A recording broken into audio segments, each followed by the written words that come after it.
Saya tidak tahu apa nyampe ke sini atau enggak. Masih ditambahin Mas Budi Munawar Rahman, orang dari TAP yang kita tunggu itu. Itu gara-gara Triwan dibubarkan, macet kan? Ini salah Jokowi dan Ahok. Salawi dan Salawi. Salah Jokowi dan Ahok juga ini. Tapi saya yakin tetap akan menuju ke sini. Saya memanggilnya Su Budi, dan saya bangga ada orang Madura pintar seperti itu. Sama Maduranya. Narasumber kedua tentu adalah penulis buku ini, yaitu Suster Jeradet Philip. Panggilan akrabnya adalah Jera. Mas, tolong yang baru datang Anda kesini biar dapat buku. Rugi nanti ke kanan. Registrasi Wan Sanawan. Ya, tolong layani Sanawan biar dapat buku. Suster, teman kuliah saya di S2 di IKES Paramadina, banyak punya kisah menarik tentang Suster Jera ini. Ternyata memorinya cukup lengkap dibanding saya. Salah satu yang saya ingat itu karena saya dulu itu penggemar film India kayak gitu. Tiba-tiba di kelas ada perempuan yang wajahnya seperti Hema Malini kayak gitu, hidung sebagainya. Masya Allah. Maka saya selalu mencari kesempatan duduk di samping suster ini. Dan saya godain, Jer, saya tidak akan memperlakukan kamu sebagai suster, sebagai perempuan aja saya. Dan saya kok merasa saat itu dia memerah pipinya itu.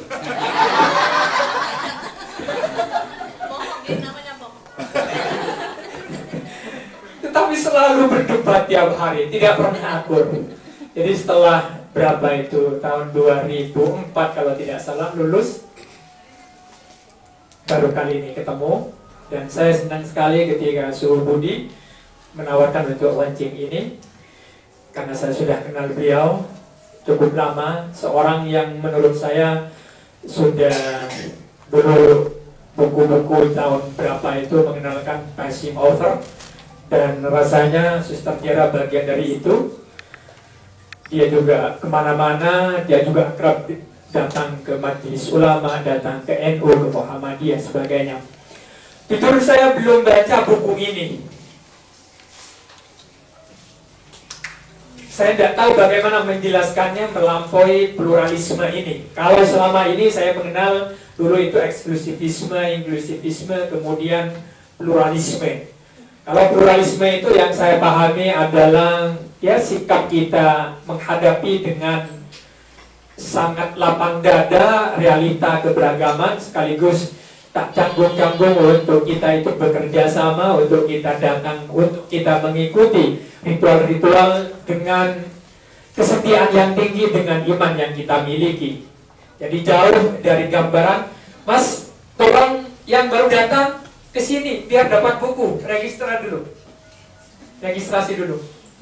Dapat buku dan pahala. Iya, dapat buku dan pahala. Insya Allah nggak berdosa. Sekalipun Majelis Ulama menfatwakan keharaman pluralisme ini, saya yakin di ruangan ini insya Allah bagian dari ahli surga. Itu bagian dari pemahaman pluralisme yang saya anut sekarang. Untuk itu saya akan memberikan kesempatan, apa sih yang sebetulnya dimaksudkan oleh Suster Jera ini dengan melampaui pluralisme ini, seperti apa, atau kalau pluralisme itu kira-kira saya tidak tahu seperti apa elaborasinya, pemahamannya, pemaknaan yang akan kita dengarkan. Untuk itu cukup banyak waktu, tetapi berharap Suster Jera kira-kira kita akan berikan waktu sampai, karena baru 2 narasumbernya, ya ada 20 menit untuk Anda sampaikan. Cukup waktunya untuk mengelaborasi buku ini, gitu ya. Baik Bapak Ibu, tapi sebelum itu saya ingin membiasakan tahun 2013 kami lakukan training para guru di Cilengsi sana. Maka seperti biasa tradisi ASRP itu adalah mengumandangkan lagu Indonesia Raya. Tiba-tiba ada seorang guru cowok, seingat saya itu, dia keluar dari ruangan. ketika kembali setelah lagu Indonesia Raya itu, kami sempat tanya, kenapa Bapak keluar? Maka dia mengatakan karena lagu itu bid'ah, lagu itu haram. Saya ingin ngecek di ruangan ini apa masih punya cara pandang itu. Karena itu saya ingin memulai menjadi tradisi di ASRP, di banyak program, kegiatan, training sebagainya dengan Indonesia Raya. Dan kebetulan pada malam ini ada teman kecil kita sudah sering mengisi acara-acara dengan memberikan mainan yang sangat indah, permainan biola.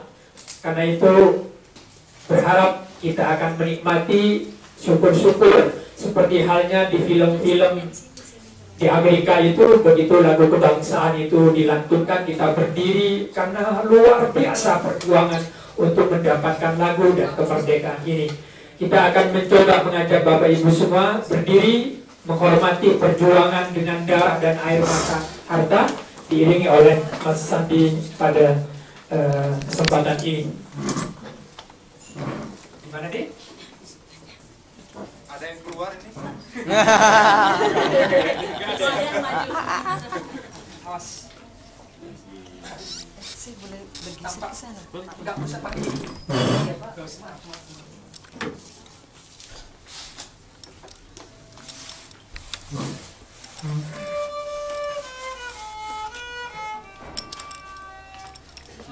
Indonesia tanah airku, tanah tumpah darahku. Di sanalah aku berdiri, jadi pandu ibuku.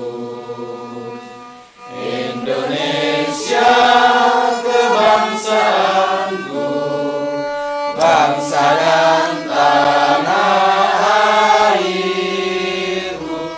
Marilah kita berseru, Indonesia bersatu. Hiduplah tanahku, hiduplah negeriku, bangsaku, rakyatku semuanya. Bangunlah jiwanya, bangunlah badannya untuk Indonesia Raya. Indonesia Raya, merdeka, merdeka, tanahku, negeriku yang ku cinta. Indonesia Raya, merdeka, merdeka, hiduplah Indonesia Raya.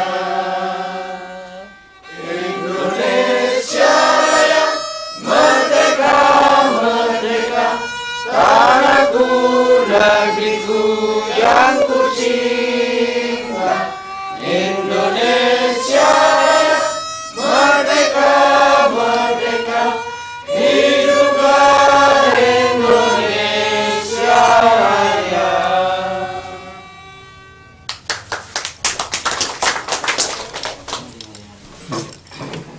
Terima kasih Mas Sandi. Selanjutnya, Sister, ini biar terdengar. Nice. Assalamualaikum warahmatullahi wabarakatuh. Selamat malam. Yang saya hormati Pak Uli, temanku Monit, Bapak Ibu yang saya cintai. Sebetulnya saya senang sekali datang ke IJRP. Saya hanya pernah dengar namanya, tapi saya pikir saya belum menginjak kaki di sini. Malam ini kita akan diskusi buku yang saya pernah kerjakan waktu saya disertasi S3 di STF Jakarta. Waktu itu saya dua tokoh yang saya pilih, Hans Kung dan Syed Hussein Nasr. Ini dua tokoh yang saya pernah mempelajari waktu saya S2, teman Monik. waktu itu saya melihat bagaimana mereka lihat hubungan antara akal dan iman. Dan saya mengkaitkan dua hal ini untuk perdamaian di dunia kita. Jadi waktu saya S3, ini bukan dua tokoh yang asing untuk saya, tapi saya sudah kenal mereka. Dan saya sangat bersyukur karena saya bertemu mereka tatap muka. Kenapa saya pilih mereka? Karena mereka kontemporer dan masih hidup. Saya rasa sangat diberkati dan sangat untung karena saya bertemu Profesor Nasr dan beliau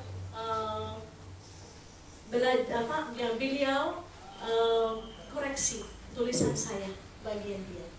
Dan ada beberapa teks yang dia sebut virgin text. Maksudnya tidak diterbit di tempat lain, tapi pertama terbit di disertasi saya. Dan dia menawarkan ini pada saya. Ini suster untuk Ede, Anda boleh pakai pertama. Jadi saya rasa kuat untuk bahas topik ini. Mungkin Anda penasaran, apa itu melampaui pluralisme? Apakah sesuatu bisa melampaui pluralisme? Tidak. Dan jadi tujuan saya mau menemukan apa yang belum diakui dalam proses dialog sampai saat ini. Untuk mengeksplorasikan apa yang ada di luar.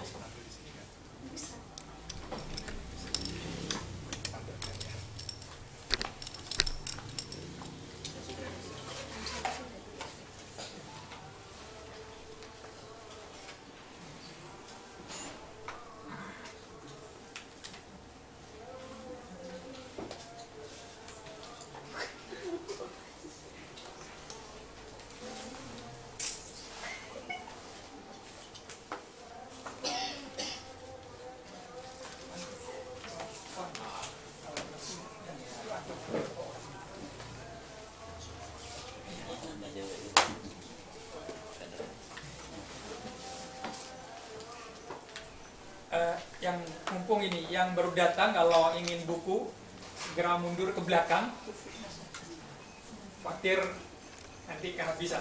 Jadi tolong lebih baik sekarang, dan saya nggak tega yang datang di awal nggak dapat kayak gitu.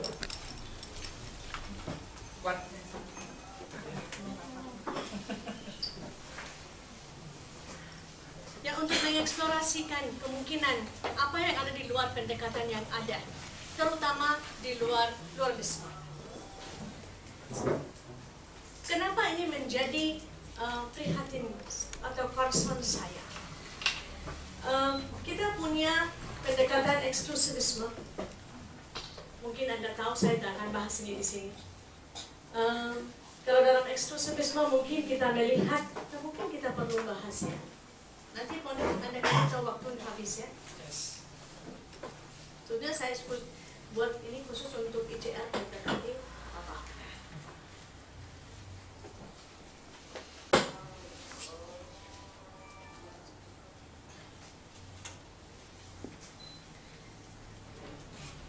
Dan saya melihat bahwa meskipun ada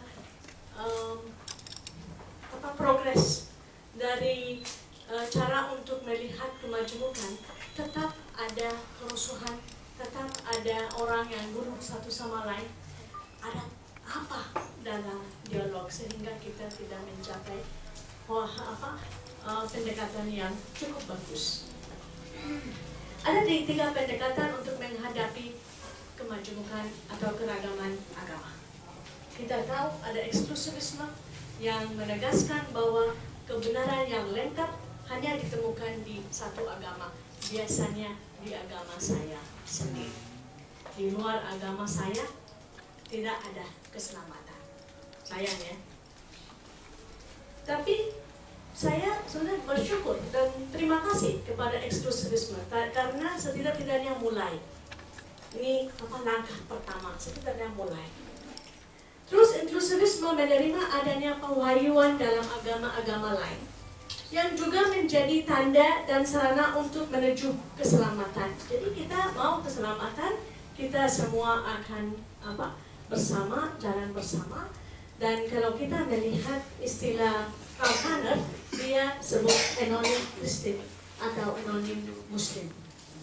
Yang kita bisa bicara tentang itu nanti. Inklusivisme menurut beberapa tokoh menampakkan sikap simpatetik kepada orang lain. Sedangkan pluralisme melihat agama sebagai jalan yang sama-sama sah untuk tujuan yang sama. Semua agama dianggap benar secara resmi dan pada dasarnya setara. Semua agama sama saja. Sikap ini memberi atau menerima bahwa agama dengan cara masing-masing kita menempuh ultimate reality, the real, atau menuju yang mutlak. Ini dasarnya ya, tentang pluralisme. Dalam buku ini saya pakai pikiran John Hick.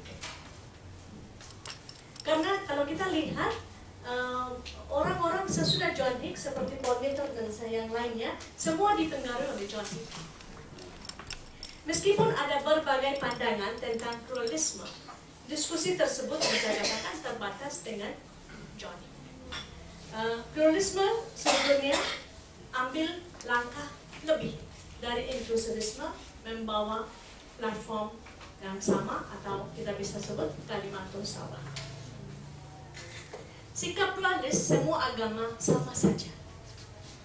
Kurang menyadari makna mendalam dari agama yang dipilih atau dipeluknya sendiri dan dapat disebut pluralis tanpa integritas yang tegas. Ini yang saya bahas dalam buku ini. Meskipun pendekatan ini selangkah lebih maju dibandingkan eksklusivisme dan inklusivisme, menurut saya pendekatan ini membawa sejumlah bahaya. Dan saya menghandlekan atau mendiskusikan 3 ketakutan. Pertama, meskipun tampak terbuka, pluralisme tidak cukup serius menghargai kekhasan agama. Tidak menanggapi secara serius identitas seseorang di tengah perbedaan. Fokusnya pada kesamaan. Yang kedua, kontribusi pluralisme bahwa agama-agama besar di dunia itu setara bisa membawa pada relativisme dan bisa sekaligus bisa menyangkal klaim kebenaran yang menjadikan agama itu unik. Yang ketiga, gagasan bahwa penganut agama besar bertemu pada yang nyata, yang sama, bisa membawa orang kepada kesalahan, tidak sepenuhnya memahami orang lain. Nasr bicara itu dengan sangat bagus. Dia katakan, kalau kita katakan bahwa setiap agama, semua agama, kita semua sama, semua agama sama, untuk apa kita mau belajar agama lain? Kita tak perlu, karena semua agama sama. Nanti kita akan lihat argumentasi Nasr. Responku untuk dialog di tengah-tengah keragaman agama. Kung kan pernah katakan, tidak ada perdamaian di dunia kita tanpa kedamaian di antara agama-agama. Tidak ada kedamaian di antara agama-agama tanpa dialog antar agama. Dan tidak ada dialog antara agama-agama tanpa pengetahuan yang akurat satu sama lain. Dan saya mau fokus kepada kata itu, pengetahuan yang akurat satu sama lain. Dengan ini Kung mengundang kita untuk kenal satu sama lain secara akurat. Jangan tebak-tebak bahwa oh agama Islam seperti ini, atau agama Katolik Kristen seperti ini, atau agama Hindu seperti ini. Enggak. Bagaimana dia melihat tentang bentuk kesatuan atau dalam Inggris form of unity. Proposal dia etika global. Kung katakan kalau kita mau dialog dengan orang lain, kita perlu jangan mulai dengan agama, mulai dengan etika, karena etika kita semua sama. Kita semua punya nilai-nilai bersama. Kita punya etika yang bersama. Etika global, kata dia, berarti bahwa terlepas dari keyakinan yang berbeda-beda, kita setuju akan standar dasar. Kita punya sikap norma, ada norma, ada sikap standar.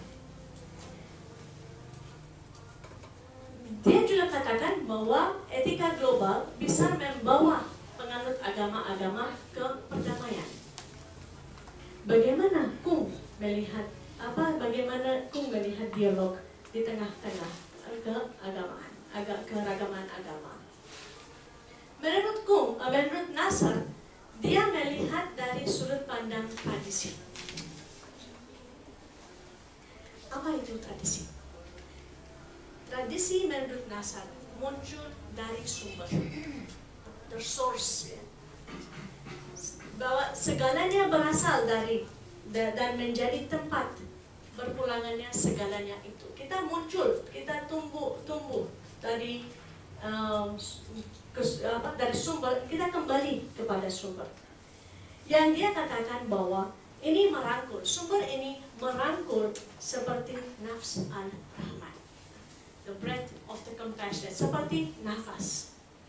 Tradisi juga Nasr tambah mempelajari agama dari sudut pandang pengetahuan sakral, so Philosophia Perennis atau sacred knowledge. Dan sacred knowledge sebetulnya membedakan antara manifestasi dan prinsip, antara esensi dan bentuk, substansi dan kebetulan, lahir dan batin. Jadi dia katakan semua agama itu bentuk, tapi kita harus kembali ke esensi. Di sana kita menjadi satu. Kalau bentuk, kita berbeda. Tradisi, kata Nasr, menempatkan kemutlakan pada level mutlak. Tidak ada absolut. Absolut hanya pada absolut. Nanti kita akan bicara juga. Nah, istilah bagaimana dia melihat form of unity. Dia pakai istilah yang dipakai oleh Sufi, al-tauhid wahid. Bahwa persatuan adalah unik. Kita tidak kehilangan keunikan kita kalau kita dialog dengan agama beda dari kita sendiri. Kebenaran dan realitas dan sumber dari segala pengungkapan dan kebenaran, kata Nasr. Di bawah level dia katakan pengajaran berbagai agama sama, hanya pada level mutlak, hanya pada mutlak. Kita semua sama. Ada penyesuaian nilai-nilai utama, tetapi ini bukan identitas.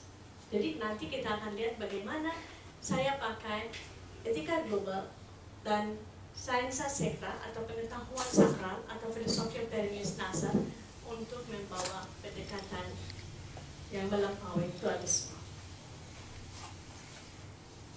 Etika global dan Philosophia Perennis menawarkan sikap dua-duanya, kalau kita kombinasi dua-duanya, menawarkan sikap yang mampu memasuki dialog dengan keterbukaan, tulus, dan integritas yang jelas.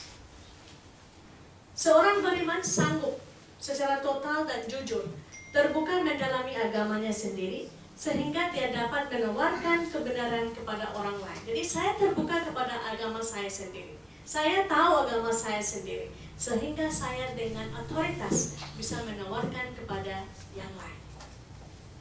Ini keterbukaan.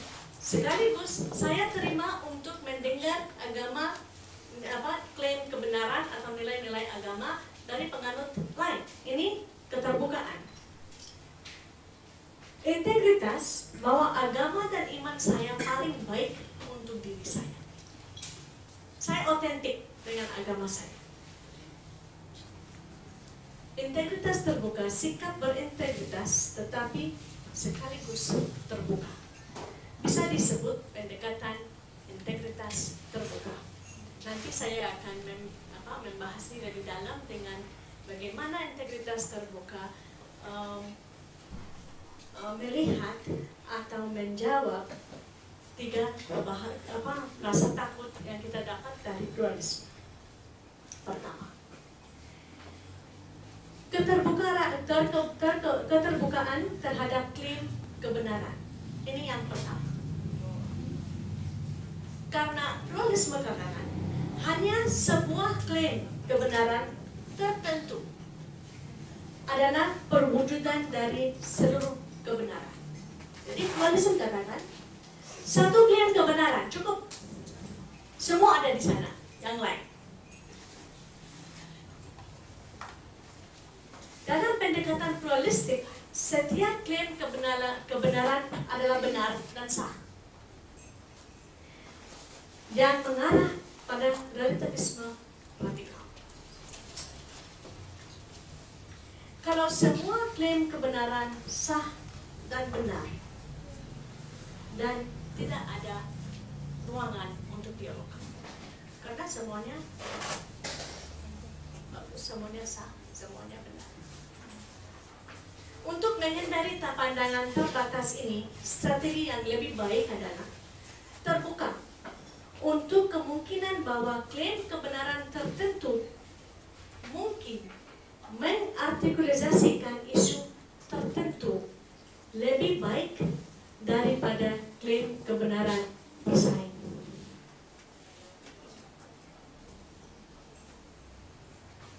Validitas atau kesalahan setiap klaim diukur bukan dengan rasa memiliki penafsir, ya, tetapi efektivitas interpretasi masing-masing dalam membuat materi pelajaran lebih dapat dimengerti. Saya beri contoh nanti. Lihat ini.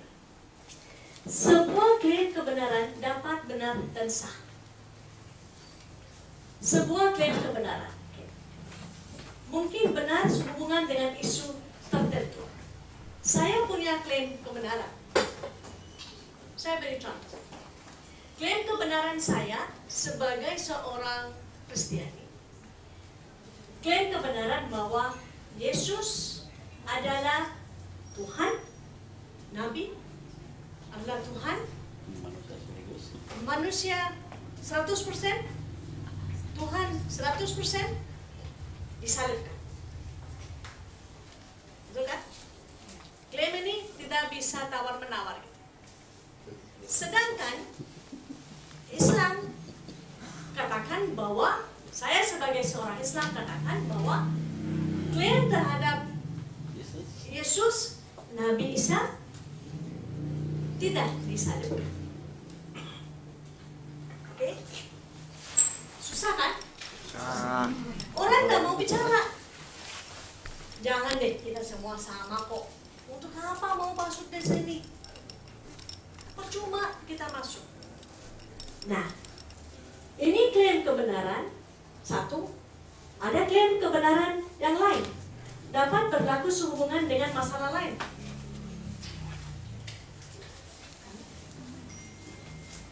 Di sini terbuka untuk menangkap dengan serius pada interpretasi baru. Nah, saya sebagai orang Islam,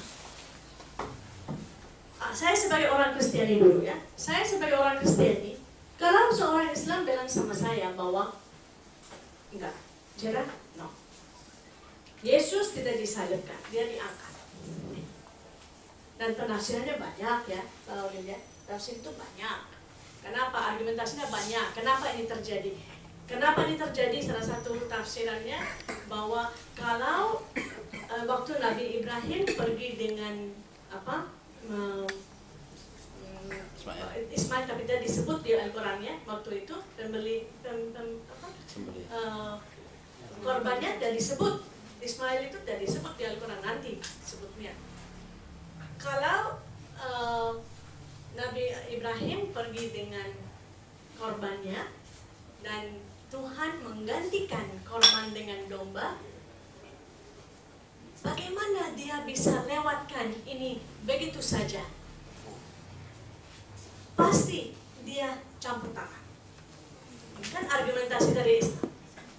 Nah, saya seorang Kristiani, kalau saya mau dialog ya, saya menangkap dengan serius interpretasi baru yang saya dapat dari mitra dialog saya. Okay. Saya seorang Muslim, seorang Kristiani katakan, seorang Kristen katakan, no, Jera. Zarah. No. Ini tak mungkin. Yesus disalibkan, ini membuat Islam beda dari Kristiani. Yesus disalibkan, Yesus, penderitaan Yesus, penyaliban Yesus menjadi inti agama saya. Saya tidak bisa tawar-menawar. Saya sebagai seorang Muslim mendengar secara serius.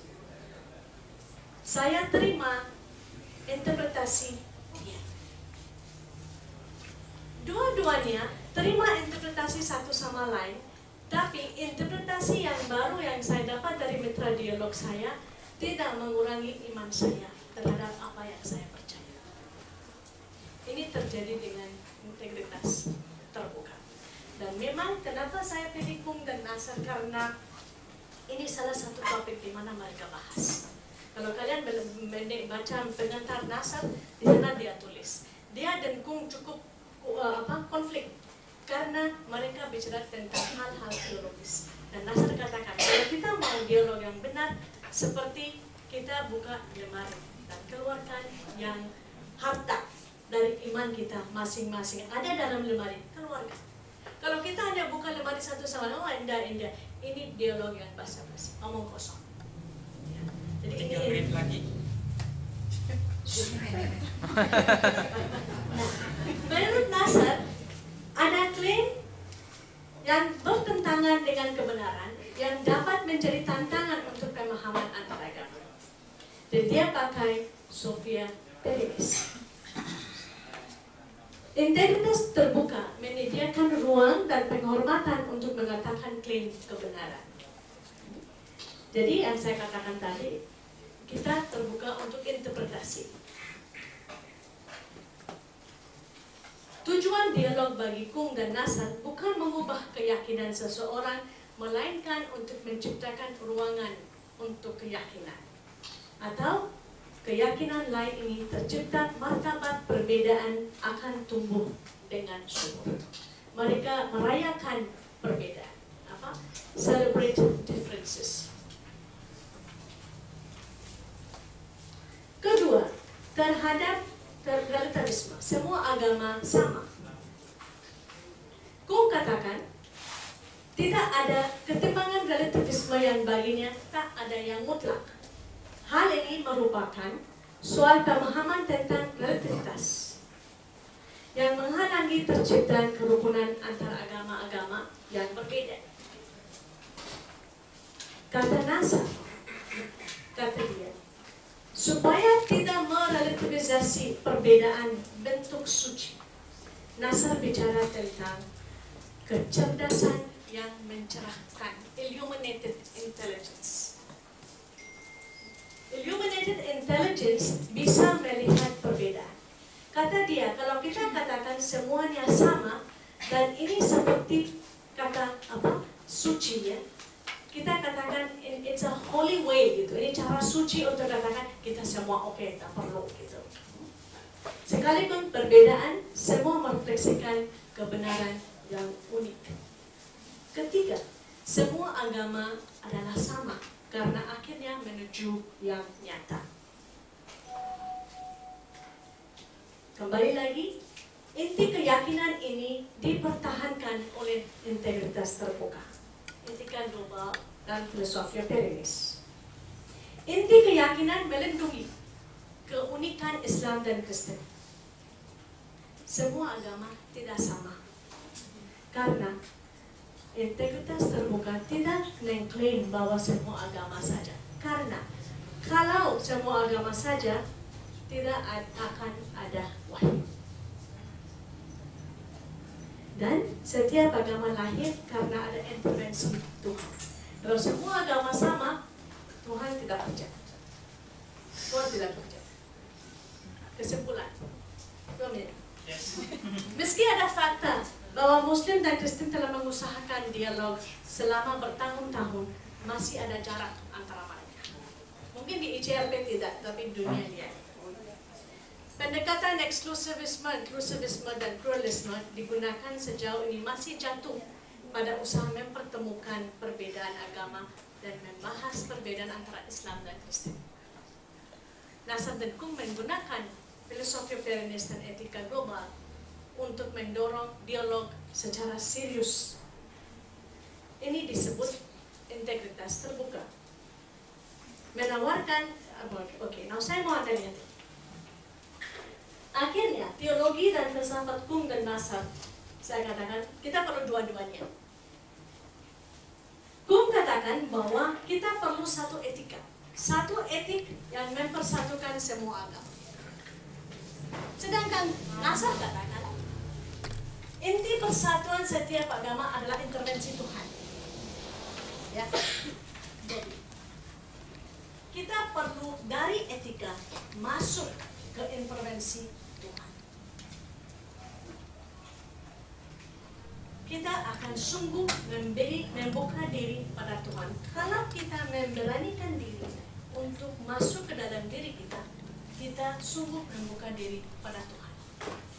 Sedangkan di sini dan dari sini kita bisa keluar ke dunia, sebuah relasi yang mempunyai pengertian yang dalam mengenai agama satu sama lain. Kita akan tahu agama satu sama lain walau kita membuka diri pada Tuhan dengan klaim kebenaran kita masing-masing. Di sini sungguh membuka diri terhadap orang lain.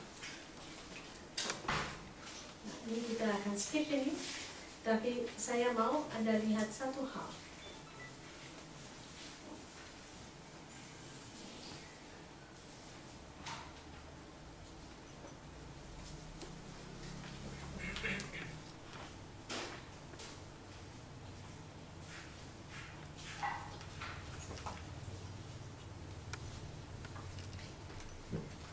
Ini bahasa Inggris ya, tapi ada di sana. Tolong dalam buku Anda ini sedikit salah, nanti saya akan kasih tahu. Kita akan lihat di sini bagi pendekatan untuk melihat agama-agama dunia. Jadi antar agama, dialog antar agama. Di sini wahyu bahwa Tuhan dalam Yesus Kristus unik, dan di sini wahyu dalam Al-Quran unik. Di sini keselamatan dan rahmat tidak di luar Kristiani. Di sini keselamatan dan rahmat tidak di luar Islam. Kata eksklusivisme. Apakah wahyu dalam Yesus unik? Ya. Dalam Quran unik? Ya. Ada keselamatan di luar Kristiani? Tidak. Ada keselamatan di luar Islam? Tidak. Inklusivisme. Apakah Yesus itu unik? Ya. Quran unik? Ya. Keselamatan di luar agama saya? Tidak. Anonim Kristen. Ya, tapi anonim Kristen. Ya, tapi anonim Muslim. Pluralisme. Apakah Yesus itu unik? Tidak. Quran itu unik? Tidak. Apakah ada keselamatan di luar agama saya? Ya. Apakah ada keselamatan di luar Islam? Ya. Kalau ini tidak unik, berdasarkan apa dialog kita? Jadi, integritas terbuka, yes, unik, di sini unik, keselamatan, ya, dalam hak mereka sendiri. Ya, dalam hak mereka sendiri. Jadi tolong dalam buku Anda ini sedikit salah, di sana tulis ya dalam dirinya sendiri, pada dirinya sendiri. Tolong ganti dalam hak sendiri. Sekian dan terima kasih.